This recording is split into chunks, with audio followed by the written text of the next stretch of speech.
आह को चाहिए एक उम्र असर होने तक, कौन जीता है तेरी जुल्फ के सर होने तक। हमने माना कि तकाफुल भी ना करोगे लेकिन कि खाक हो जाएंगे हम तुमको खबर होने तक।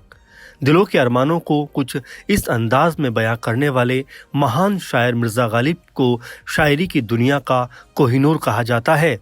जिंदा एहसासों के शायर मिर्ज़ा गालिब ने अपने कलम के ज़रिए शायरी को एक अलग ही मकाम दिया। सदियों पहले लिखे गए उनके शेर आज की पीढ़ी के बीच भी गालिब की मकबूलियत हासिल किए हुए हैं। मिर्ज़ा गालिब की शायरी की सबसे ज़्यादा ख़ास बात यह थी कि उसमें एक आम आदमी का दर्द साफ दिखाई पड़ता था। कागज़ के पन्नों पर मिर्ज़ा गालिब ऐसे अल्फाजों को उड़ेल दिया करते थे कि सुनने वाले के दिल से आह निकल आती थी। जिस दर्द के साथ अपने जज्बातों को मिर्ज़ा गालिब पेश किया करते थे, उसकी एक वजह यह भी थी कि गालिब का पूरा जीवन ही दुखों और मुश्किलों से घिरा रहा था। आज इस प्रोग्राम में हम बात करेंगे शायरी की दुनिया के अनमोल रतन मिर्ज़ा गालिब के बारे में। तो आइए लफ्ज़ों के सरताज मिर्ज़ा गालिब की ज़िंदगी के तमाम तथ्यों से आपको रूबरू कराते हैं। मिर्ज़ा गालिब की शुरुआती ज़िंदगी। मिर्ज़ा असदुल्लाह बेग खान यानी मिर्ज़ा गालिब का जन्म 27 दिसंबर 1797 को आगरा में हुआ। मिर्ज़ा गालिब के दादा मिर्ज़ा कोकन बेग खां समरकंद से भारत आए थे और लाहौर में मुइनुल मुल्क के यहाँ नौकरी करने लगे। मिर्ज़ा कोकन बेग खां के बड़े बेटे अब्दुल्ला बेग खां थे और मिर्ज़ा गालिब इन्हीं की संतान थे। मिर्ज़ा गालिब के पिता अब्दुल्ला बेग खां भी नवाब आसफ उद-दौला की फ़ौज में शामिल हो गए। पिता की फ़ौज में होने की वजह से मिर्ज़ा गालिब इधर उधर घूमते रहे। मिर्ज़ा गालिब के पिता ने इसके बाद हैदराबाद में नौकरी कर ली और फिर अलवर के राजा बख्तावर सिंह के यहाँ लग गए। जब मिर्ज़ा गालिब कोई 5 साल के होंगे, उस वक्त एक लड़ाई में उनके पिता शहीद हो गए। मिर्ज़ा गालिब को तब उनके चचा जान यानी नसरुल्लाह बेग खान ने संभाला। पिता की मौत के बाद गालिब को बचपन से ही तमाम दुखों और तकलीफ़ों का सामना करना पड़ा। अपने पिता की मौत से उबरने में लगे मिर्ज़ा गालिब को एक और गम का सामना उस वक्त करना पड़ा जब वो महज 9 साल के ही थे तो उनके चाचा का भी इंतकाल हो गया। यही वजह रही कि मिर्ज़ा गालिब का ज़्यादातर वक्त अपने ननिहाल में गुजरा। मिर्ज़ा गालिब का ननिहाल काफ़ी अमीर था, इसलिए गालिब को यहाँ पर कुछ ज़्यादा दिक्कतों का सामना नहीं करना पड़ा। पैसों की तंगी नहीं होने की वजह से मिर्ज़ा गालिब को पतंग, शतरंज और जुए की लत लग गई। मिर्ज़ा गालिब की मां शिक्षित थीं, मगर बावजूद इसके गालिब को नियमित शिक्षा ज़्यादा नहीं मिल सकी। ज्योतिष, तर्क, दर्शन, संगीत और रहस्यवाद जैसे विषयों का ज्ञान जरूर उनको मिलता रहा। मिर्ज़ा गालिब का शायरी की तरफ रुझान। फारसी की प्रारंभिक शिक्षा मिर्ज़ा गालिब ने आगरा के पास उस वक्त के मशहूर विद्वान मौलवी मोहम्मद मौजम से हासिल की। गालिब की ग्रहण शक्ति इतनी तेज़ थी कि बहुत जल्द ही वो जौहरी जैसे फारसी कवियों का अध्ययन अपने आप करने लगे। इसी समय मिर्ज़ा गालिब की रुझान जो था वो शायरी की तरफ होने लगा और वो फारसी में गज़लें लिखने लगे। वहीं जब मिर्ज़ा गालिब सिर्फ 13 साल के थे तो उनकी शादी लाहौर के नवाब के छोटे भाई की बेटी उमराव बेगम के साथ में 9 अगस्त 1810 ईस्वी को हुई। उस वक्त मिर्ज़ा गालिब की पत्नी उमराव बेगम की उम्र कोई 11-12 साल के आसपास थी। इसके बाद लाहौर राजवंश से मिर्ज़ा गालिब का संबंध और ज़्यादा मजबूत हो गया। यूँ तो पहले भी मिर्ज़ा गालिब दिल्ली आया जाया करते थे, लेकिन शादी के कुछ सालों बाद वो पूरी तरीके से दिल्ली के ही होकर रह गए। मिर्ज़ा गालिब की शायरी पर फिदा हुए नवाब। मिर्ज़ा गालिब का बचपन कितना संकटों में गुजरा था, लेकिन मिर्ज़ा गालिब कभी भी इन मुश्किलों से घबराए नहीं बल्कि खुद को मजबूत बनाते रहे। फारसी पढ़ने के दौरान गालिब का रुझान शायरी की तरफ हो गया और उन्होंने छोटी उम्र में ही शेर और शायरी लिखना शुरू कर दिया। एक बार जब गालिब लिखने का आगाज़ किया तो ज़िंदगी के आखिरी पड़ाव तक कलम गालिब के हाथों से छूट नहीं पाया। उनकी शायरी से उस दौर के राजा और नवाब इस कदर प्रभावित थे कि वो उनको अपने दरबार में बुलाया करते थे।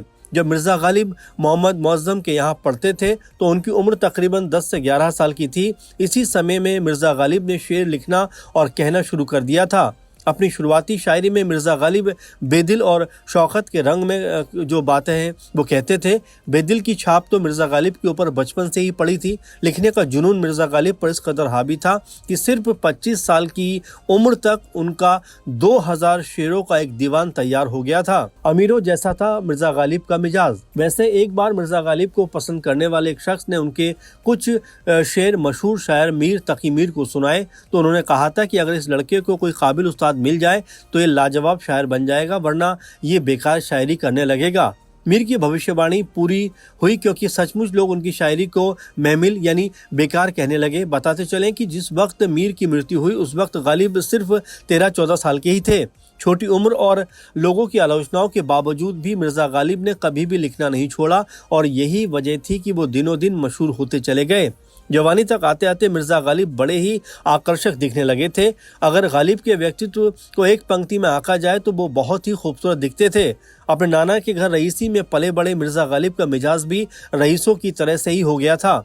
अपने कपड़ों पर उनका विशेष ध्यान रहता था। घर में तो मिर्ज़ा गालिब अमूमन पजामा और अंगरखा पहनते थे, लेकिन बाहर निकलते वक्त वो अक्सर चूड़ीदार और तंग मोड़ी का पजामा और कुर्ता सदरी और ऊपर से कीमती लबादा भी पहनते थे।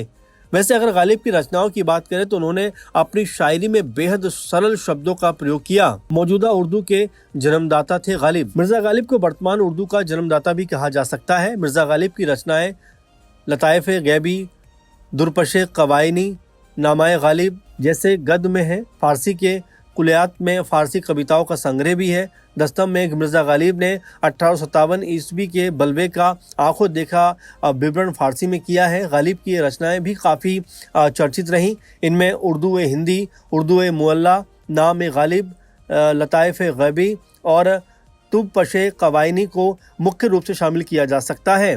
कहना गलत नहीं होगा कि मिर्ज़ा गालिब की रचनाओं में उस वक्त की तत्कालीन सामाजिक, राजनीतिक और आर्थिक स्थितियों का वर्णन साफ दिखाई पड़ता है। उनकी खूबसूरत शायरी का संग्रह दीवाने गालिब के रूप में 10 भागों में प्रकाशित हुआ है। इस संग्रह का तमाम भाषाओं में अनुवाद हो चुका है। यानी शुरू में जिस चीज़ के लिए गालिब को चिढ़ाया जाता था, बाद में उन्होंने उसी फन में महारत हासिल करके लोगों को दिखा दिया कि वो उर्दू के सबसे बड़े शायर हैं। गालिब ने इन रियासतों में बिताया जीवन। अमीरी में रहने के शौक की वजह से मिर्ज़ा गालिब को तमाम तरह की मुश्किलों से गुजरना पड़ा। जब गालिब बहुत परेशान हाल में थे उस वक्त गालिब ने नवाब रामपुर से दरख्वास्त कर दी कि मेरा कोई नियमित वजीफ़ा तय कर दिया जाए। इसके बाद नवाब रामपुर यूसुफ अली खान ने 16 जुलाई 1859 को मिर्ज़ा गालिब के लिए 100 रुपये मासिक वेतन मुकर्रर कर दिया। नवाब रामपुर ने मिर्ज़ा को कई बार रामपुर आने का निमंत्रण दिया, लेकिन मिर्ज़ा गालिब रामपुर नहीं गए। कहा जाता है कि मिर्ज़ा गालिब का ज़िंदगी भर कर्जदारों से पीछा नहीं छूट सका। गालिब के कुल 7 बच्चे हुए, लेकिन सब मर गए। इसके बाद मिर्ज़ा गालिब ने एक बच्चे को गोद लिया, लेकिन वो भी नहीं बच सका। मिर्ज़ा गालिब ने किशोरावस्था से जो शराब का जो लत लगी वो फिर कभी छूट नहीं पाई। 1857 के गदर के आंदोलन के दौरान उनको भयानक आर्थिक कष्टों का भी सामना करना पड़ा और यही वजह थी कि उनको जो है पेंशन तक बंद कर दी गई। लगातार मुसीबतों में घिरे रहने की वजह से मिर्ज़ा गालिब का स्वास्थ्य गिरता ही चला गया। खाना पीना बहुत कम हो गया, नज़र भी काफ़ी कमज़ोर हो गई और आखिरकार अपनी कलम के ज़रिए बेहद खूबसूरत रचनाओं को लिखने वाले मिर्ज़ा गालिब ने 15 फरवरी 1869 को दुनिया को हमेशा हमेशा के लिए अलविदा कह दिया। जाहिद शराब पीने दे मस्जिद में बैठकर या वो जगह बता दे जहाँ खुदा ना हो। अपने आप को आधा मुसलमान बताने वाले मिर्ज़ा गालिब को हमेशा यही शिकायत रही कि उनको वो सम्मान कभी नहीं मिला जिसके वो हकदार थे। वैसे शहंशाह बहादुर शाह जफर द्वितीय ने मिर्ज़ा गालिब को दवार उल मुल्क और नज़म उद दौला के खिताब से नवाजा ज़रूर था, लेकिन उनको वो जगह नहीं मिल सकी जिसकी वो उम्मीद करते थे। फिलहाल उम्र भर मिर्ज़ा गालिब हालातों से लड़ते रहे, लेकिन अपनी शायरी के दम पे वो हर इंसान के करीब पहुंच गए और आज इतने सदियों के बाद भी उनकी शायरी को अब भी पसंद किया जाता है। युवा पीढ़ियों में उनकी शायरी बाकायदा हमेशा से चर्चाओं में रहती है। उनके शेरों को बाकायदा सोशल मीडिया के ज़रिए शेयर भी किया जाता है। तो बिल्कुल ये साबित हो जाता है कि आज से 200-300 साल पहले मिर्ज़ा गालिब ने जो शायरी लिखी उसका आज के दौर से भी उसी तरह का नाता है। और एक महान शायर का सबसे बड़ा गुण होता है कि वो अपने जाने के बाद भी लोगों के बीच में हमेशा हमेशा के लिए अमर हो जाता है। इसीलिए मिर्ज़ा गालिब को लेकर लोगों का ये मानना है कि ऐसा लगता है कि कभी वो दुनिया से गए ही नहीं, बल्कि अपनी शायरी की वजह से वो आज भी लोगों के बीच में